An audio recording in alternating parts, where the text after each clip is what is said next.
Hey everybody, it's Brian Asbury, and I just wanted to welcome you to today's episode. If you could, like today's episode, hit that subscribe button, and let's continue to grow the developmentally speaking brand. Today, my guest is former WWE developmental talent, Gina DeLucia. Gina, how are you? I'm great. How are you? Good, I can't complain. So, let me ask you a question I ask a lot of people. What made you want to get into this crazy world of professional wrestling? That's a good question. So ever since I was younger, I actually had a passion for acting. And I also was an athlete. I was a former gymnast, CrossFit competitor, and I was just at a point in my life where I wanted to try something new. Mm. And I've always thought about wrestling. I've always been into it. And I actually got the chance to see a live wrestling show, and it kind of changed my whole world. I saw how electric the crowd was, how invested everybody was into it. And a few days later, I went on WWE.com and I applied for a tryout. And fast forward, I got my tryout and was able to spend over a year down there in their developmental program. Now, how did that tryout all come about? Like, what was the process of reaching out and going through all that? Like I said, I actually applied online, but while I did that, they were looking for college athletes to start their developmental program. So after I submitted my application, I got a phone call and we went through a few interviews, and then they invited me to WrestleMania for a tryout in Dallas. That was 2022. Um, so yeah, it all happened really quick, and it was honestly unbelievable. How long after your tryout did you get signed? I got signed at my tryout. So on the third and final day, I was pulled into a room with Triple H, and he, formally offered me the contract. And shortly after there, I picked up everything and moved to Orlando to start training. Now, how was that tryout experience? Was it everything you thought it would be, or was it intense?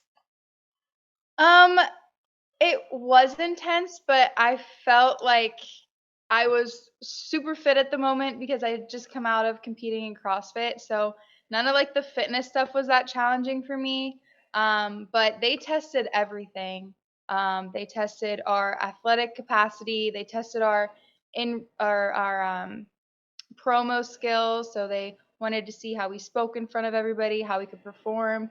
So it was a very well-rounded test, but I felt like I did very well at the tryout.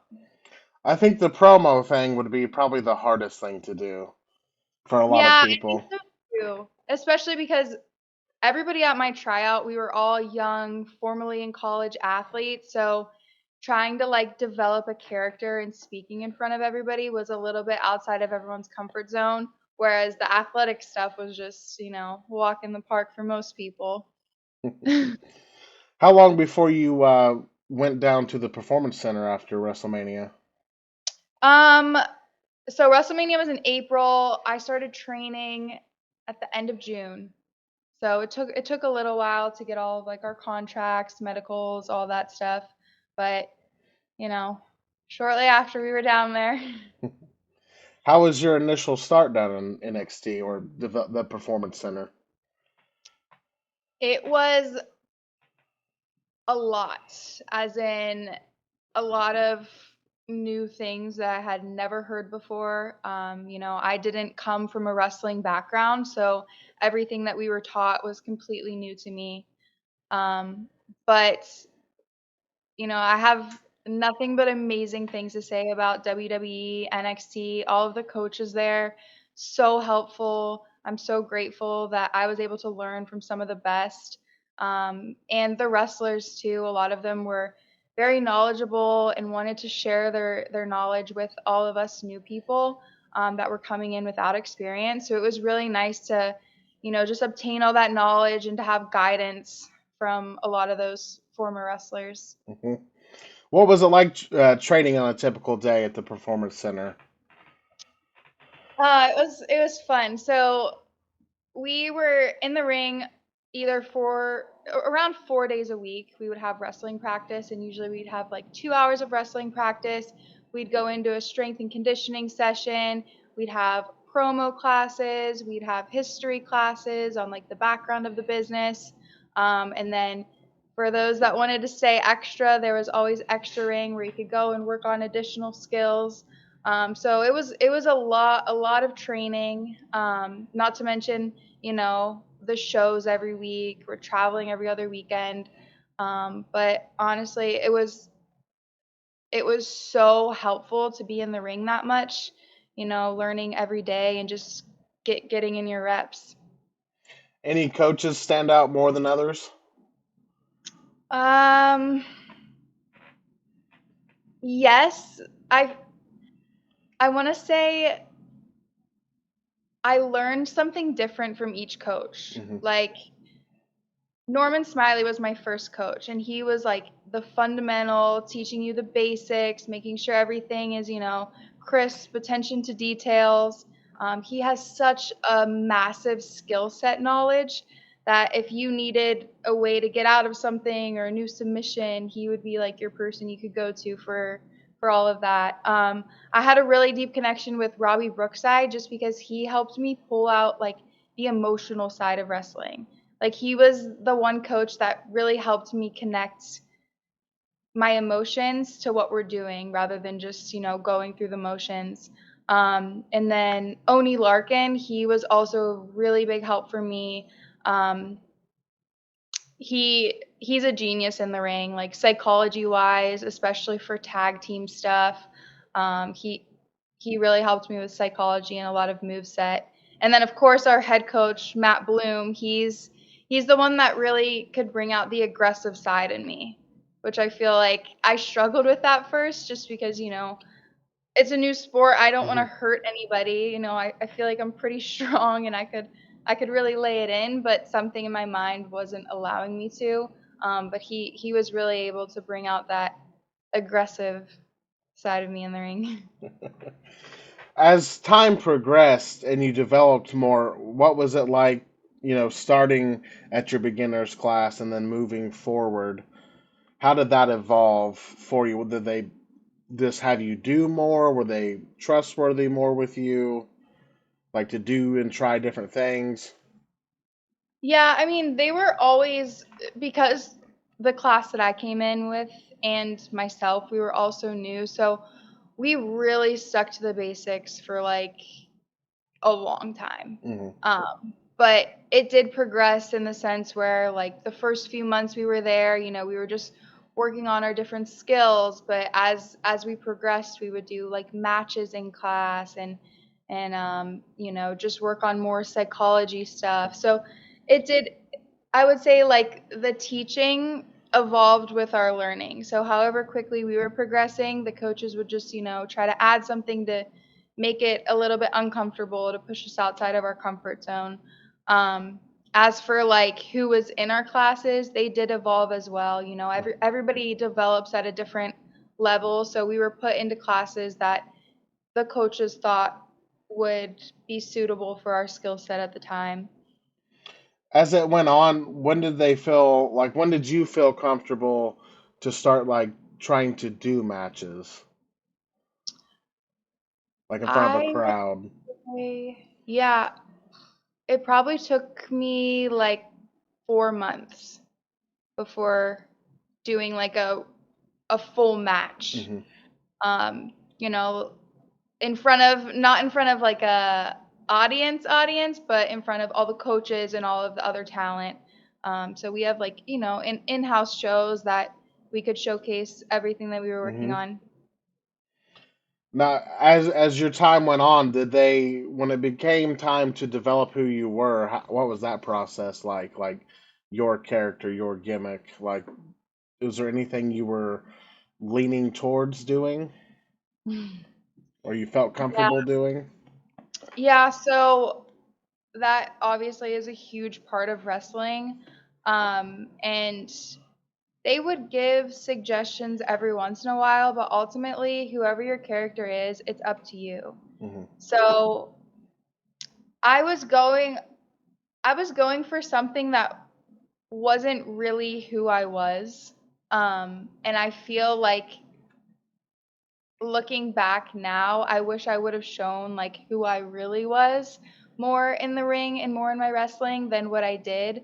And you know that happens all the time. Whenever you're developing a character, it's all about trial and error, trying things and seeing if they stick. And that just comes with time. And I think some of the best characters just truly are the actual person, just amped up. Hmm.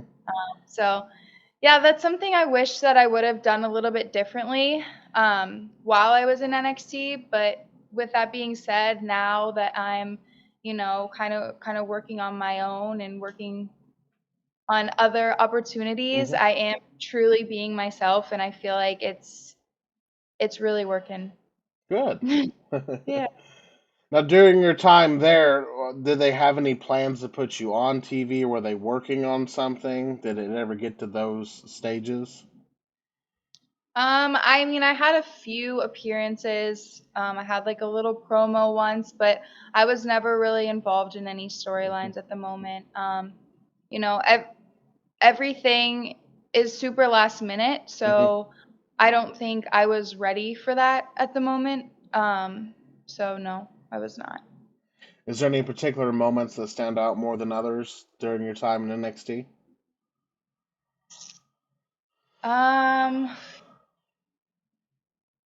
I mean, I would say probably the first time I got a speaking line really stood out to me just because I was excited for that opportunity. I did have a live match. So my debut on the live match was awesome. I got to work with Ivy Nile, who is Hmm. like, in my opinion, one of the best wrestlers out there right now. Extremely underrated as well. So that was probably the highlight of my time there. Did they give you a reason for your release? Like Nothing. nothing, just No. so what? Which Go it ahead. sucks, Hmm. of course, but at the end of the day, it's a business. And I wasn't on TV yet, so in their opinion, it's why are we gonna have her if she's not on TV yet? And unfortunately, I wish I would have had more time Hmm. to show them all that I can do. But at the end of the day, it's a business. I understand, and I'm gonna make the best of my opportunities now. Yeah. So what made you want to keep pursuing it after your release? Because some people just like, okay, I tried it, I'm done, moving on. Mhm. What made you want to stick around and keep pursuing this career? I mean, first of all, I've just developed a whole new passion for wrestling. Like I loved going into work every day. I loved stepping out of my comfort zone, learning all the new skills, and I'm not content on how it ended. I would never let it end that way. I feel like I have so much more to learn, so much more left in my tank, and I'm honestly just getting started. So, I'm excited for what the future has to hold, and Hmm. I'm going to make the best with whatever my card is dealt. Are you currently still training, or where are you training at now?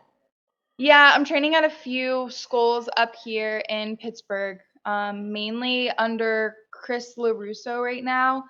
He's a promoter at Rise, and I've also been working with IWC a bit too. And I've been learning so much from them. I have a full new perspective on wrestling in the independent scene, Hmm. um, and I think ultimately it's going to be really good for my career and whatever's next. I agree that it's good to get the different styles, not just the WWE style, to see what else is out there and make you Yeah. a more well-rounded performer. Absolutely. I'm doing moves that I never thought that I would ever do. Hmm. So it's been a lot of fun. Are you taking bookings at this time? Or are you still just training?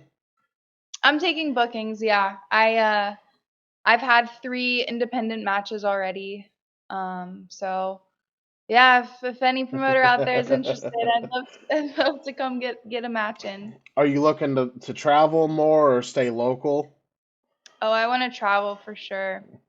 Yeah, that's a big passion of mine. Love Hmm. seeing new places and just being able to work with wrestlers from all over the world. I think that would be amazing opportunity to learn from and just you know, get out there. I want to get out there and do it. So what is your next goal in professional wrestling? What would you like to do in 2024? I think just establish myself more. I am still developing. I've only been doing this for a little over a year, so I'm taking a few months to just really figure out who I am inside and outside of the ring. But I would really like to be signed with a big promotion. I have some in mind and some that I'm kind of working with right now. So I'm just going to take any opportunity I can and run with it and decide what's best for me, what's best for the future, and hopefully I can just keep entertaining and figuring out this world. The sky is the limit. Just because one door closed doesn't mean that the another one won't open, and it doesn't mean Exactly. you can't go back home down the road. Oh, absolutely, for Hmm. sure. All the doors are open. It's Hmm. just what makes most sense right now. Hmm. And I think now more than ever, there's a lot of wrestling to go around. There's a lot of places to develop who you are and to try things and see what works and see what doesn't work to make you that ultimate Absolutely. performer. Mhm. If you could give advice to anybody in professional wrestling or trying to get into it, what would you do?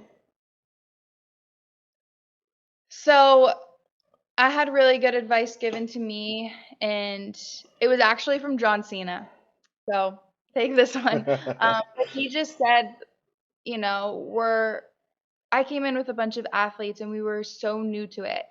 And, I spoke with him whenever I was just a few months into it. And he said, if you were just either a few months old or, a few months in at just starting whatever sport you came from, you know, you you wouldn't be good at it. So don't expect to be good at wrestling right away. Like Hmm. it takes time. It's going to take time. It's going to take reps. It's going to take that constant grind. And if you really love something and you're passionate about it, you're going to find a way to be successful at it. So I would say to anybody who wants to start wrestling, like take it from me, it's never too late to get into the business. It's never too late to try something new, and it's never out of reach to be successful at something. So And just yeah. you got to have fun along the way. I feel like a lot of people, it's WB or nothing. And when you have that Mhm. mindset, you forget the whole purpose of the journey and nothing's enjoyable because if you don't get that one thing, you become, I don't know, I wouldn't say bitter, but you take the fun out of the whole journey of professional wrestling and everything involved with it. Yeah, absolutely. It's not all about the end game. It is about the journey, for sure. Where can promoters and people reach out to you at? You can find me on Instagram at Gina DeLucia with two A's. Um, I'm really only on Instagram. I mean, I have is it called X now, but Hmm. I'm not very active on it. But yeah, that you can email me, you can call me. I want to get as many reps in as I can. So, yeah, thank you. Absolutely. I just want to say thank you for taking some time out today and talking a little bit about your career. And if there's anything that I could ever do, feel free to reach out. Okay, thank you so much. I appreciate it. Thank you.